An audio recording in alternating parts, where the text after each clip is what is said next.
All right, let's jump right into this explainer. Have you ever wondered, what if modern UFO sightings aren't actually visitors from the stars at all? What if instead they're part of an ancient cosmic deception ripped straight from biblical prophecy? Well, that is exactly the argument we're unpacking today. It's a wildly fascinating, deeply structured theory that takes everything we think we know about science fiction and totally flips it into this massive theological warning. To really dig into this provocative question, the speakers argue we have to look past the blinking lights in the sky. We're going to examine accounts of alien abductions and channeled messages, and then compare them directly against ancient scriptures. The goal? To propose that these so-called visitors are entirely terrestrial and incredibly ancient. So here is our roadmap. We'll be hitting the Great Cosmic Deception, Genesis 6 and the Nephilim, aliens, angels, and demons, the counterfeit alien gospel, and finally explaining away the Rapture. Let's get into it. Section 1. The Great Cosmic Deception. The source material lays out a fascinating timeline for this. The core premise is that bizarre, supernatural events from antiquity, specifically the days of Noah, are actively repeating themselves right now with a rise in UFO sightings, and all of this is supposedly culminating in a future apocalyptic period known as the Tribulation. So, according to the speakers, it's not just a random series of unexplainable events, it's a carefully orchestrated plan designed to fundamentally alter humanity's worldview before a climactic historical moment. And get this source claims this future takeover won't be your classic sci-fi military invasion with laser beams and giant space dreadnoughts. Instead, it's a spiritual one.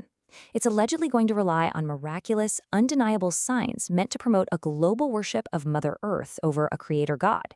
To deceive an entire planet, the phenomenon has to be visible, palpable, and honestly, incredibly powerful. Moving on to Section 2, Genesis 6 and the Nephilim. To understand what the speakers think is happening in our skies today, we have to look really closely at human antiquity. They argue we should forget the metaphors for a second. According to their literal interpretation of ancient texts, fallen spiritual beings actually manifested in physical form to interfere with human genetics. This supposedly created hybrid offspring known as the Nephilim. So they're pointing to a literal gene pool problem that supposedly triggered the biblical flood. The speakers heavily emphasize this passage from Matthew 24. They interpret it to mean that the genetic tampering of the ancient past, it's happening again, right now. Their logic is that if the defining characteristic of Noah's day was unnatural hybridization, shouldn't we be looking for that exact same bizarre activity today? Section 3. Aliens, Angels, and Demons. This leads straight into equating today's extraterrestrials with yesterday's demons. And what's super fascinating here is that even secular, scientific UFO researchers are brought in to validate this point. Figures like John Keel studied the data without any religious agenda and concluded that UFO behavior acts way more like ancient demonology than actual interplanetary physics. The speakers argue the parallels are simply too consistent to ignore. The explainer also details how modern contacting methods, like the concept of walk-ins, are virtually indistinguishable from ancient occult practices. When someone clears their mind to channel a star being, well, the source argues they are basically performing an ancient spirit channeling ritual. It's just been updated with a shiny new sci-fi vocabulary. And the abduction reports? Modern abductees frequently report the harvesting of reproductive materials. Actually, scratch that. It's described more like a systematic program to create a hybrid race. The speakers highlight this as a chilling, direct parallel to the ancient Nephilim narrative from Genesis.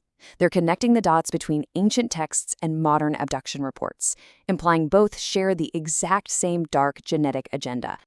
Which brings us to Section 4, the counterfeit alien gospel.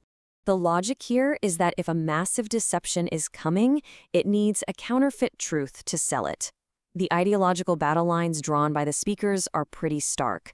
They show how channeled messages deliberately attempt to dismantle biblical theology, telling humanity that sin doesn't exist and that biblical prophecies are just earth changes needed for our cosmic evolution. It's framed as a calculated attempt to present a completely alternate reality. Now, you might hear a lot in pop culture about the Greys, Nordics, or reptilians, but this theory argues they are all just different masks worn by the exact same fallen entities. A Pleiadian messenger of light, for instance, is said to be just a modern disguise for an ancient wolf in sheep's clothing, actively working to usher in a unified, false religion. Section 5. Explaining away the Rapture. Finally, we reach the climax of the source material's timeline. How will this impending apocalypse actually be framed to the general public? Well, the architects of this deception have allegedly already planted an alibi for the biblical rapture. The speakers point out that New Age channelers are claiming UFOs will use rescue beams to evacuate those whose vibrations don't match the new Earth. This effectively spins the sudden disappearance of millions into a necessary cosmic rescue mission. So why does all this matter?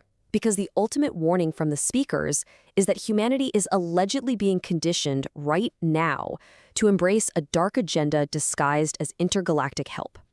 A future alien manifestation could instantly unite the world, which would make traditional believers look completely obsolete or, terrifyingly, even dangerous to the new global order.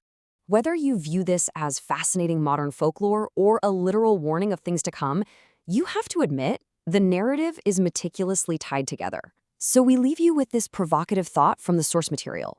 If millions of people suddenly vanish tomorrow, will you look up and see a cosmic rescue or an ancient prophecy fulfilled? Keep questioning.